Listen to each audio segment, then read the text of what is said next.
আসসালামু আলাইকুম ওয়া রাহমাতুল্লাহি ওয়া বারাকাতুহু। সুপ্রিয় শিক্ষার্থী বন্ধুরা, আজকের ক্লাসে আমরা নবম শ্রেণী ডিজিটাল প্রযুক্তি এর বার্ষিক মূল্যায়নের যে সিলেবাস দেওয়া হয়েছে সেই সিলেবাস এবং মানবন্টন নিয়ে আলোচনা করব। তো যে সিলেবাসটা দেওয়া হয়েছে দেখো, নবম শ্রেণীর বার্ষিক পরীক্ষার জন্য পাঠ্যক্রম বা সিলেবাস। সিলেবাসের ভিতরে রয়েছে শিখন অভিজ্ঞতা 2, 3, 4 এবং 5। এখানে পেজ নাম্বার দেওয়া আছে, কত পেজ থেকে কত পেজ পর্যন্ত। মূল্যায়ন কাঠামো হবে শিক্ষণকালীন মূল্যায়ন হবে এবং সামষ্টিক মূল্যায়ন হবে। এখন শিক্ষণকালীন মূল্যায়ন যেটা সেটা থাকবে 30% এবং সামষ্টিক মূল্যায়ন থাকবে 70%।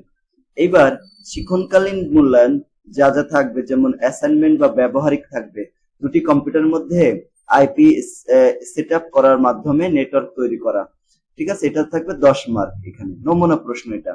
তারপর দেখো অনুসন্ধানমূলক যে কাজ বা প্রকল্প বা হচ্ছে প্রতিবেদন উপস্থাপন, এটা থাকবে 10 মার্ক এবং শ্রেণীর কাজে থাকবে আর 10 মার্ক। এই টোটাল 30 মার্ক, এটা শিক্ষণকালীন। আর সামষ্টিক যেটা হবে, যেমন বহু নির্বাচনী প্রশ্ন থাকবে 15টা, 15টারই অ্যান্সার করতে হবে, এক কথায় উত্তর 10টা থাকবে, 10টারই উত্তর করতে হবে, এখানে থাকবে 25 মার্ক। সংক্ষিপ্ত প্রশ্নের উত্তর থাকবে 10টা, 10টারই উত্তর দিতে হবে, একটা 2 মার্ক এবং এটা হবে 20 মার্কের। রচনামূলক প্রশ্ন যেটা হচ্ছে উদ্দীপক থাকবে না, সেটা থাকবে 5টা, 3টা প্রশ্ন উত্তর দিতে হবে, 5 মার্ক করে 15 মার্ক।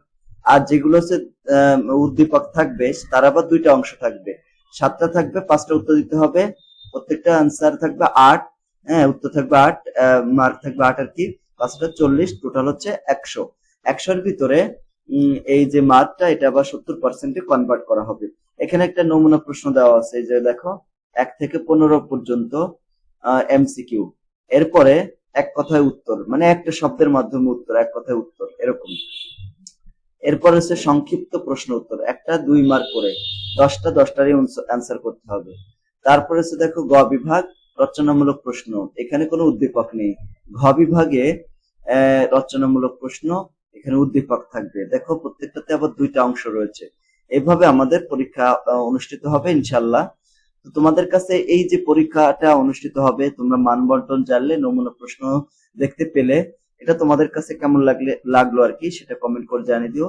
আর আমাদের প্রতিদিন সন্ধ্যা 6:40 আমাদের ইউটিউব চ্যানেলে ফ্রি লাইভ ক্লাস হয়। লাইভ ক্লাসগুলোতে অ্যাটেন্ড করার জন্য আহ ঠিক সন্ধ্যা 7টায় চলে আসবো আমাদের সেই ইউটিউব চ্যানেলে, তাহলে আমাদের লাইভ ক্লাসটি উপভোগ করতে পারবো। সকলকে ধন্যবাদ। আসসালামু আলাইকুম ওয়া রাহমাতুল্লাহি ওয়া বারাকাতুহু।